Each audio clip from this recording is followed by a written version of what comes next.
حسن ابدال سے آگے واو چھانی ہے اور وہاں سے آگے سرائے کالا ہے۔ سرائے کالا جاتی روڈ پر چھوٹا سا قصبہ ہے جہاں کالے پتھر کی کنڈیاں فروخت ہوتی ہیں۔ ان کے باہر کے کناروں پر بیل بوٹے کھود کر ان میں رنگ بھر دیا جاتا ہے اور پھر اوپر تلے چن کر ان ہانڈیوں کے مینار کھڑے کر دیے جاتے ہیں۔ یہی سرائے کالا کی پہچان ہے۔ سرائے کالا سے چند میٹر دور ٹیکسلا کے کھنڈرات ہیں۔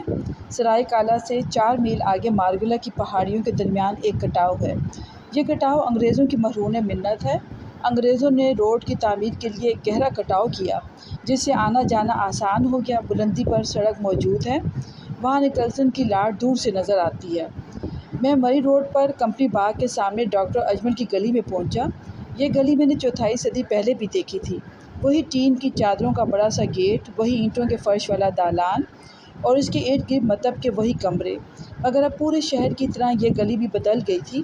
اگر کوئی نہیں بدلا تھا تو وہ گلی میں کھیلنے والے چھوٹے چھوٹے بچے جو تمام عالم سے بے خبر، تمام زمانے سے بے نیاز، آج بھی ہاتھوں میں ہاتھ دیے اپنے کھیل میں مگن تھے۔